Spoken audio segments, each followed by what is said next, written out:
It is the first time in history of the Jackie Dockter. It is as prestigious as one of the majors. Wimbledon, 0 ranking points. Jackie Dockter, 0 ranking points. We are playing for the same exact thing. We welcome you to TWI. I'm your host, Ike, and this week we are going to be covering the Jackie Dockter Tennis Tournament out in Bismarck, North Dakota. Drama has absolutely struck the 2022 draw out in the Memorial Tournament this weekend. And we are excited to get into this episode. I'm just going to quickly go through the draw from start to finish. There's 24 guys in it total. I believe 12 on the top, 12 on the bottom. I am the 1 seed in the tournament. I will be playing the winner of Parker Ruud versus Zach Diekman. Paul Christian is the 5 seed. He will be playing the winner of Juan Wagner and Corby Svihovic. The next person down is North Knutson, who is the 3 seed in the tournament. He got a bye. He's going to be playing the winner of Scott Mann and Zane Baker. Next up, we have Matt Hokinson, unseeded player, former D1 athlete, is going to be playing the winner of Finn O'Donnell versus Brian Swanberg. Now, let's transition into the bottom half of the draw. Jordan Boehm and Kai Pierce are going to be fighting for a spot to play Jared Sowie, dark horse in the tournament. Jared is the 7 seed in this tournament. A little bit lower in the draw is Jared Pitcher versus Chris Lauder. The winner of that match will be playing Logan Sandberg. Next up, we have Hunter Rice versus Anthony James. The winner will be playing Mason Pitcher, the 8 seed. Next up, we have Josh Fisher versus Max Olson. The winner will be playing the 2 seed in the tournament and tournament director, Eric Porter.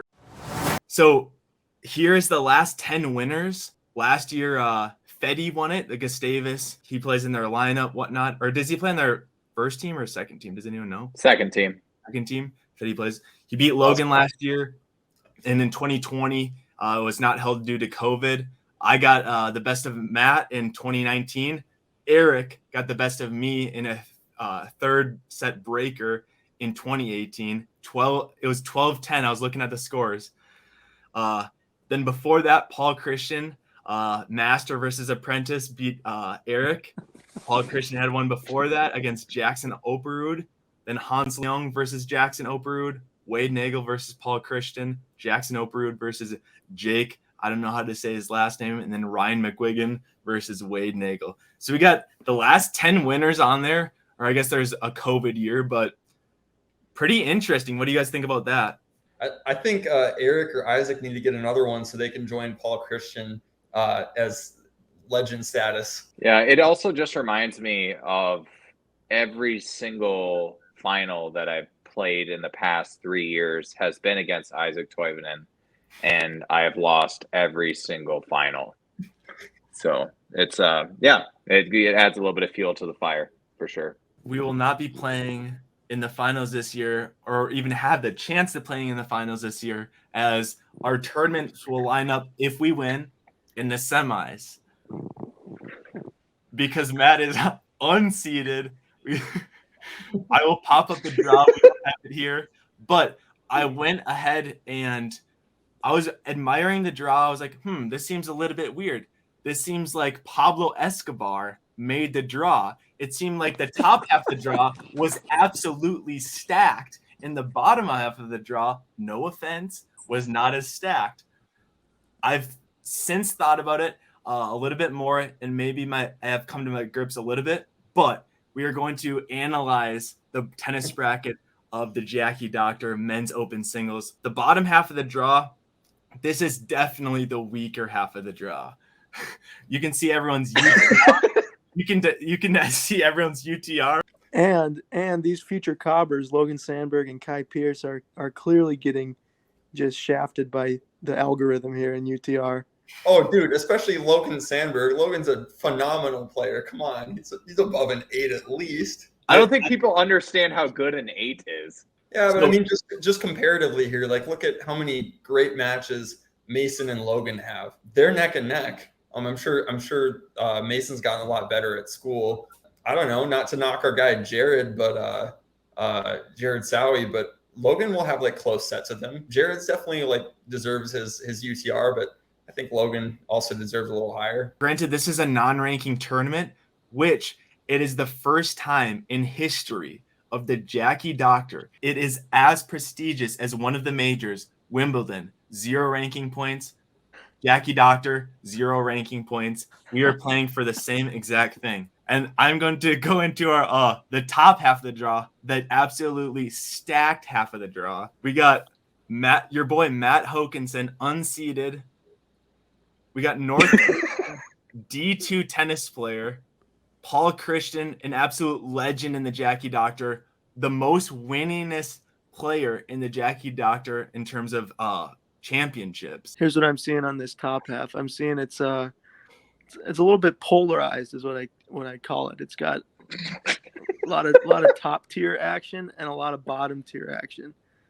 Oh, but Zeke Dackman, he should have a UTR up there. He's hitting some big, heavy forehands. That's true. He's a dark horse. He's taken Paul Christian and David Youngs, I believe, into third set tiebreakers. Really? That is potentially my second round match, or my first round. No, yeah, it would be my second round matchup since I got the bye. But him and Parker Root are playing, and Deke Daddy Deekman is unranked in the UTR, but I did like the consistency. 2 unranked players in the top half, 2 unranked players in the bottom half.